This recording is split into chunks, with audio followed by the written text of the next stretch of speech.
എല്ലാവർക്കും നമസ്കാരം. ഞാൻ സരിത മഹേശ്വരൻ. ഇന്ന് ശ്രീകൃഷ്ണവിലാസ മഹാകാവ്യത്തിൻ്റെ 7ാമത്തെ സർഗത്തിലെ 19ഉം 20ഉം ശ്ലോകങ്ങളാണ് നമ്മൾ പഠിക്കാൻ പോണത്. 2 ശ്ലോകങ്ങളിലും വസന്തമാലിക വൃത്തം തന്നെയാണുള്ളത്. ഇതിലും ശ്രീകൃഷ്ണൻ്റെ രതിക്രീഡകൾക്കുള്ള മോഹവും എങ്ങനെയാണ് ശ്രീകൃഷ്ണനെ ഋതുക്കൾ ആരാധിച്ചത് എന്നുള്ളതൊക്കെ വർണ്ണിക്കുകയാണ്. ഒപ്പം തന്നെ വസന്ത ഋതു വന്നതായിട്ടുള്ള അതിൻ്റെ വർണ്ണനയാണ് വരുന്നത്. ഇന്നത്തെ 2 ശ്ലോകങ്ങളിൽ 2ാമത്തെ ശ്ലോകം മുതൽ 15 ശ്ലോകങ്ങളെ കൊണ്ട് വസന്ത ഋതുവിൻ്റെ വർണ്ണനയുമാണ് വരുന്നത്. നമുക്ക് ആദ്യം 19ാമത്തെ ശ്ലോകം നോക്കാം. ഇതി ഭോഗസമുത്സുകം വിദിത്വാ ഹൃദയം തസ്യ ജഗത്രയേശ്വരസ്യ ഋതവസ്തമനുക്രമേണ ഭേജുർനിഖിലായാമക വിഭ്രമം വഹന്ത. ആദ്യം പദച്ഛേദം പറയാം. ഇതി ഭോഗസമുത്സുകം വിദിത്വാ ഹൃദയം തസ്യ ജഗത്രയേശ്വരസ്യ ഋതവ തം അനുക്രമേണ ഭേജു നിഖിലായാമക വിഭ്രമം വഹന്ത.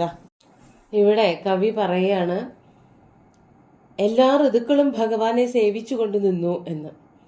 അതാണ് ഈ ആദ്യത്തെ ശ്ലോകത്തിൽ പറയുന്നത്. എല്ലാ ഋതുക്കളും ക്രമമായിട്ട് ഋതുക്കൾ ഇങ്ങനെ വന്നുകൊണ്ടിരുന്നു. ആ ഋതുക്കളൊക്കെ തന്നെ ഭഗവാനെ സേവിച്ചു എന്ന്. ഇതി ഇപ്രകാരം ഭോഗസമുത്സുകം ജഗത്രയേശ്വരസ്യ തസ്യ ഹൃദയം വിദിത്വ. ഇതി ഇപ്രകാരം, അതായത് ഇങ്ങനെ വർണ്ണിച്ചുകൊണ്ടിരിക്കുന്ന ആ വിധത്തിൽ അത്രയ്ക്ക് മോഹത്തോടു കൂടിയിരിക്കുകയാണ്, അത്രയ്ക്ക് കാമ പരവശനായിട്ടിരിക്കുകയാണ് ഭഗവാൻ ശ്രീകൃഷ്ണൻ എന്ന് മനസ്സിലാക്കിയിട്ട്, അതാണ് തസ്യ ജഗത്രയേശ്വരസ്യ ഹൃദയം ഭോഗസമുത്സുകം വിദിത്വ. ആ ജഗത്രയേശ്വരന്റെ 3 ലോകങ്ങൾക്കും അധിപതിയായിട്ടുള്ള ഭഗവാന്റെ ഹൃദയം, ഭഗവാന്റെ മനസ്സ് മുഴുവനും തന്നെ ഭോഗസമുത്സുകമാണ് എന്ന് മനസ്സിലാക്കിയിട്ടാണോ എന്ന് തോന്നും. ഉത്പ്രേക്ഷാലങ്കാരാണ്. അപ്പോൾ ഭോഗസമുത്സുകം എന്ന് പറയുമ്പോൾ, ഭോഗം എന്ന് പറഞ്ഞാൽ സ്ത്രീകളുമായിട്ട് രമിക്കുന്നതിനുള്ള ആഗ്രഹം, അതിന് വളരെയധികം തൽപരനായി ഇരിക്കുക, അങ്ങനെയുള്ള ഭഗവാനെ അല്ലെങ്കിൽ ഭഗവാന്റെ മനസ്സിനെ, ഭഗവാനെ എന്നല്ല പറയണത്, ഭഗവാന്റെ മനസ്സ് അത്ര കണ്ട് വികാര വിക്ഷുബ്ധമാണ് എന്ന് മനസ്സിലാക്കിയിട്ട്, അതാണ് ഭോഗസമുത്സുകം ഹൃദയം വിദിത്വ. അറിഞ്ഞിട്ടാണോ എന്ന് ഋതുക്കളാണ് ഭഗവാന്റെ മനസ്സറിഞ്ഞിട്ട് വന്നത്. അത് കവി സംശയിക്കുകയാണ്. അതാണ് ഇവിടെ പറയണത്. ഋതവ, അങ്ങനെ വിചാരിച്ചിട്ട് മനസ്സിലാക്കിയിട്ട് ഋതുക്കള് 6 ഋതുക്കളുണ്ട്. വസന്തം, ഗ്രീഷ്മം, വർഷം, ശരത്ത്, ഹേമന്തം, ശിശിരം. ഈ 6 ഋതുക്കളും ഭഗവാനെ ആരാധിക്കാനായിട്ട് വന്നു നിൽക്കുകയാണോ എന്ന് തോന്നി. ഋതവ, ഋതുക്കളെല്ലാം തന്നെ നിഖിലായാമക വിഭ്രമം വഹന്ത തം അനുക്രമേണ ഭേജു. നിഖിലായാമക വിഭ്രമം എന്ന് പറഞ്ഞാൽ എന്താണ്? നിഖില ആയാമകം, തൻ്റെ കൂടി പ്രയത്നം കൊണ്ട് വർദ്ധിപ്പിക്കുക, വിഭ്രമത്തെ കൂട്ടുക. അതായത് അല്ലെങ്കിൽ തന്നെ ഭഗവാന്റെ ഹൃദയം മുഴുവനും, അല്ലെങ്കിൽ ഗോപസ്ത്രീകളുടെ ഹൃദയം മുഴുവനും മന്മഥന്റെ പീഡകൾക്ക് പാത്രീഭവിച്ചിരിക്കുകയാണ്. കാമമോഹിതങ്ങളാണ് മനസ്സ് മുഴുവനും. അപ്പോൾ അങ്ങനെ മനസ്സിലാകെ ഇഷ്ടം തോന്നിയിരിക്കുന്ന ആ സന്ദർഭത്തിലും അതിനെ ഒന്നുകൂടി വർദ്ധിപ്പിക്കുന്ന വിധത്തില് ഈ ഋതുക്കൾ പ്രവർത്തിച്ചു. ഓരോ ഋതുക്കൾക്കും അതിനുള്ള ശക്തി ഉണ്ടായിരുന്നു, കഴിവുണ്ടായിരുന്നു. അതുകൊണ്ട് നിഖില ആയാമക വിഭ്രമം എന്ന് പറഞ്ഞാല് തൻ്റെ പ്രയത്നം കൊണ്ട്, തൻ്റെ ഉദ്ദീപന ഗുണങ്ങളെ കൊണ്ട് കൂടുതൽ ഏതൊരു വികാരമാണോ ഉള്ളത് അതിനെ വർദ്ധിപ്പിക്കുന്ന അങ്ങനെയുള്ള ഋതുക്കൾ, അതാണ് നിഖിലായാമക വിഭ്രമം വഹന്ത. മുഴുവനായിട്ടുള്ള ആയാമക വിഭ്രമം, തൻ്റെ വിലാസങ്ങൾ, തൻ്റെ കഴിവുകൾ കൊണ്ട് ഓരോരുത്തരുടെ മനസ്സിനെയും കാമമോഹിതമാക്കാൻ അതിനുവേണ്ടി പ്രയത്നിക്കുന്നവരായിട്ടുള്ള ഋതുക്കൾ തം, ആ ശ്രീകൃഷ്ണനെ അല്ലെങ്കിൽ ശ്രീകൃഷ്ണന്റെ ഹൃദയത്തെ അനുക്രമേണ ഭേജു. അനുക്രമേണ, ഒന്നിനു പിന്നാലെ ഒന്നായിട്ട്, അതായത് വസന്തം വന്നു, വസന്തത്തിന്റെ കഴിവുകളൊക്കെ തെളിയിച്ചു കഴിഞ്ഞു. അപ്പോൾ തന്നെ വന്നു നല്ല ഗ്രീഷ്മകാലം. ഗ്രീഷ്മകാലത്ത് അതിൻ്റെതായ ഗ്രീഷ്മത്തിൻ്റെതായ മികവുകൾ, അത് കഴിഞ്ഞ വർഷം, അങ്ങനെ ഓരോ ഋതുവിനും ഓരോന്നായിട്ട് ചെയ്യാനുണ്ടായിരുന്നു ഈ കാമത്തിന്റെ വിഷയത്തിൽ. അതുപോലെയൊക്കെ വേണ്ട വിധം ഋതുക്കള് ശ്രീകൃഷ്ണനായിക്കൊണ്ട് അല്ലെങ്കിൽ ഗോപസ്ത്രീകൾക്കായിക്കൊണ്ട് അവരുടെ വികാരത്തെ ഉദ്ദീപിപ്പിക്കുന്ന വിധത്തിൽ പ്രവർത്തിച്ചു കൊണ്ടിരുന്നു എന്നാണ് ഇവിടെ കവി വർണ്ണിച്ചിരിക്കുന്നത്. ഇനി അടുത്തതായിട്ട് വസന്തകാലത്തിന്റെ മധു അല്ലെങ്കിൽ മാധവമാസത്തിന്റെ പ്രത്യേകത, മാധവമാസം എങ്ങനെയാണ് ഭഗവാനെ സേവിച്ചത് എന്നുള്ളതാണ് അടുത്ത ശ്ലോകത്തിൽ പറയാൻ പോണത്. നമുക്ക് 20ാമത്തെ ശ്ലോകം ചൊല്ലി നോക്കാം.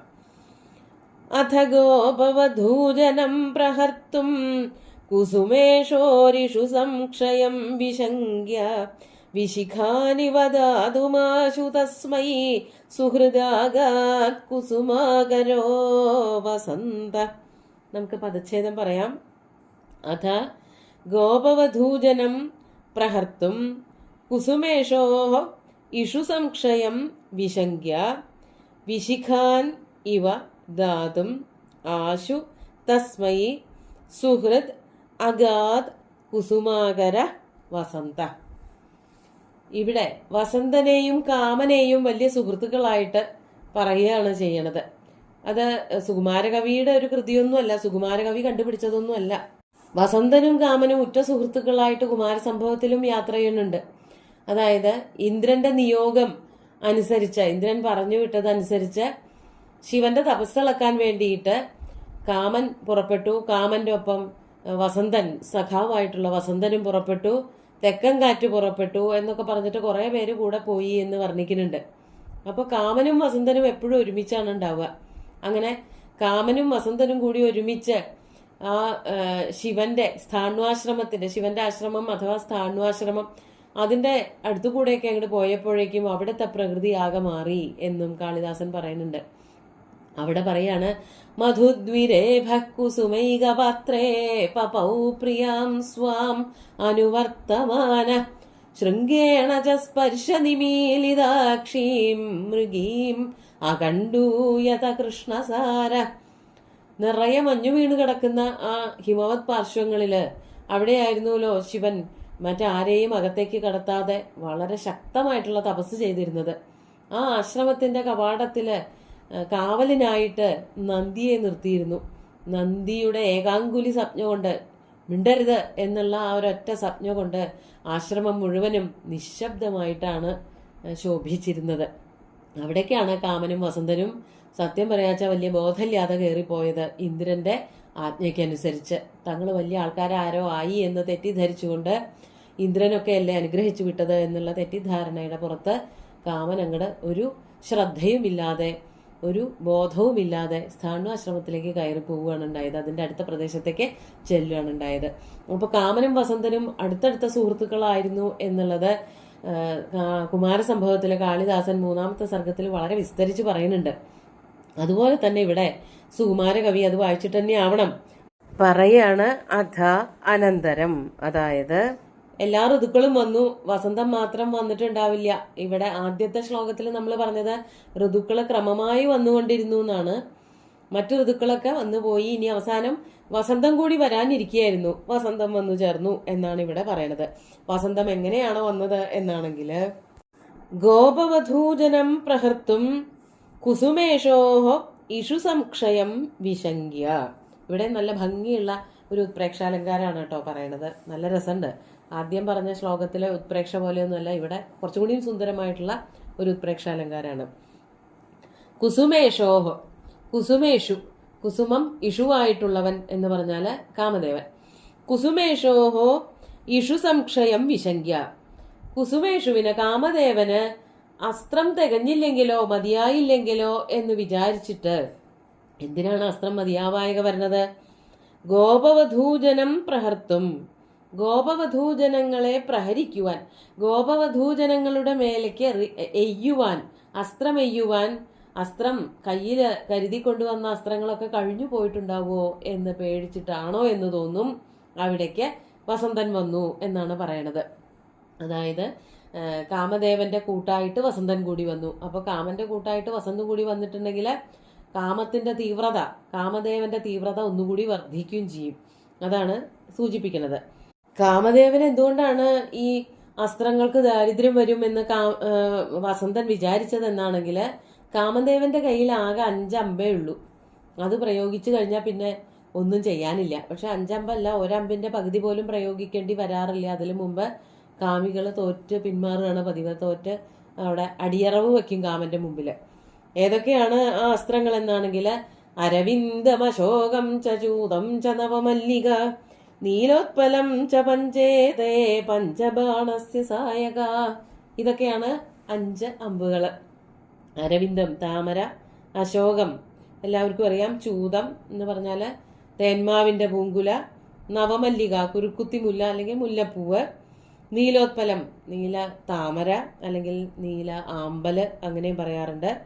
ഇതെല്ലാം ഇത്ര എണ്ണേ ഉള്ളൂ. ഇതാണ് 5 എണ്ണം കാമദേവന്റെ അമ്പുകൾ. ഈ 5 എണ്ണം പ്രയോഗിച്ചു കഴിഞ്ഞാൽ പിന്നെ അസ്ത്രങ്ങൾ എവിടെയാ? അപ്പൊ പൂക്കൾ കഷ്ടിയാവണ്ട എന്ന് വിചാരിച്ചിട്ടാണല്ലോ അത് ആ സമയത്ത്, അതായത് മാധവമാസം അല്ലെങ്കിൽ നല്ല പൂക്കൾ വരുന്ന കാലമാണ് വസന്തം. അപ്പോൾ വസന്തം അങ്ങോട്ട് ഓടി വന്നിട്ടുണ്ടെങ്കിൽ പിന്നെ കാമദേവന് എവിടെ നിന്ന് വേണമെങ്കിലും പൂ പറിച്ച് അസ്ത്രമായിട്ട് അയക്കാം. മാത്രമല്ല ഏറ്റവും അടുത്ത കൂട്ടുകാരനൊരു ബുദ്ധിമുട്ടുണ്ടാവരുതല്ലോ എന്നുള്ള വസന്തത്തിന്റെ ഒരു കരുതലും കൂടി നമുക്ക് ഇവിടെ നിന്ന് വ്യക്തമായിട്ട് മനസ്സിലാക്കാൻ പറ്റും. ഇങ്ങനെ ഒരു വൃത്താന്തം വർണ്ണിക്കുമ്പോൾ ഒന്നൊരു കാലവും മറ്റതൊരു വികാരവുമാണെങ്കിലും ഇത് രണ്ടും 2 വ്യക്തികളാണെന്നുള്ള പോലെയുള്ള ഒരു വർണ്ണനയാണ് കവി നടത്തിയിരിക്കുന്നത്. അപ്പോ ഇഷു സംശയം ഒന്നും ഉണ്ടാവണ്ട, ഗോപസ്ത്രീകൾക്ക് നല്ലവണ്ണം പ്രഹരം കിട്ടിക്കോട്ടെ എന്ന് വിചാരിച്ചിട്ടാണോ എന്ന് തോന്നും. വിശിഖാൻ ദാതും, അസ്ത്രങ്ങൾ ധാരാളം കഴിയണ മുറയ്ക്ക് കൊടുക്കാൻ വേണ്ടിയിട്ട് ആശു പെട്ടെന്ന് തന്നെ ആർക്കാണ് അസ്ത്രം കൊടുക്കേണ്ടത്? തസ്മൈ കുസുമേഷവേ, കുസുമേഷുവിനായിക്കൊണ്ട്, അങ്ങനെയുള്ള കാമദേവനായിക്കൊണ്ട് അസ്ത്രം തീർന്നു പോയിട്ട് നിരായുധനായിട്ടിരിക്കേണ്ടി വരുമോ കാമദേവൻ എന്ന് വിചാരിച്ചിട്ട് കാമദേവനെ സഹായിക്കാൻ വേണ്ടി, അസ്ത്രം കൊടുത്ത് സഹായിക്കാൻ വേണ്ടിയിട്ട് സുഹൃത് കുസുമാകരോ വസന്ത അഗാധ, ആ കാമദേവന്റെ ഏറ്റവും അടുത്ത സുഹൃത്തായിട്ടുള്ള കുസുമാകരൻ വസന്തൻ. കുസുമാകര എന്ന് പറഞ്ഞാല് കുസുമാനാമാകര, കുസുമാകര പൂക്കളുടെ ആകരം. ആകരം എന്ന് പറഞ്ഞാൽ കൂട്ടം, പൂക്കള് ധാരാളമുള്ളതായിട്ടുള്ള പുഷ്പാകര, കുസുമാകര എന്നൊക്കെ പറയും വസന്തകാലത്തിന്. ആ കാലം വസന്ത ഋതു വന്ന് ചേർന്നു. സത്യത്തിൽ അതല്ല, ഗോപസ്ത്രീകളുടെയും ശ്രീകൃഷ്ണന്റെയും സ്നേഹത്തെ വർദ്ധിപ്പിക്കുന്നതിന് വേണ്ടിയിട്ട്, അവരുടെ തമ്മിലുള്ള അടുപ്പം കൂടുതലാവാൻ വേണ്ടിയിട്ട് അവർ നോക്കിയിരിക്കുകയാണ്. അല്ലാണ്ട് തന്നെ നല്ല അടുപ്പുണ്ട്, പെട്ടെന്നാണ് വസന്തകാലം വന്നത്, അതോടുകൂടിയിട്ട് അവർക്ക് അടുപ്പം വർദ്ധിച്ചു എന്നാണ് വർണ്ണിക്കാൻ പോണത്.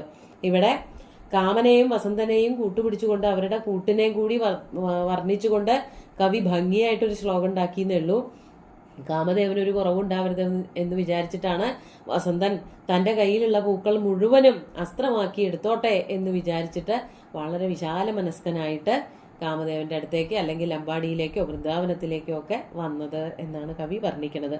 സുന്ദരമായിട്ടുള്ള ശ്ലോകങ്ങളാണ് രണ്ടും. അതിൽ വിശേഷിച്ച് സുന്ദരമാണ് രണ്ടാമത്തേത്. ധാരാളം അർത്ഥം പറയാനുണ്ട്, നല്ലവണ്ണം വിസ്തരിച്ച് പറയാൻ തക്കവണ്ണം ഉള്ള ഒരു ശ്ലോകമാണിത് രണ്ടാമത്തേത്. നമുക്ക് രണ്ടും ഒന്നുകൂടി ചൊല്ലി നോക്കാം.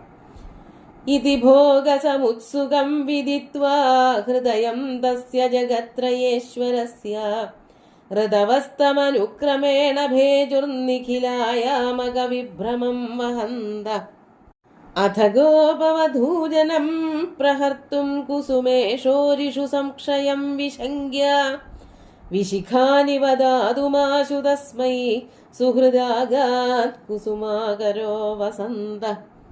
2 ശ്ലോകങ്ങളും ഭഗവാന്റെ കാൽക്കൽ അർപ്പിച്ചുകൊണ്ട് ഗുരുവായൂരപ്പനെ സാഷ്ടാംഗം നമസ്കരിച്ചുകൊണ്ട് എല്ലാവർക്കും ശുഭദിനം നേർന്നു നിർത്തട്ടെ. നന്ദി.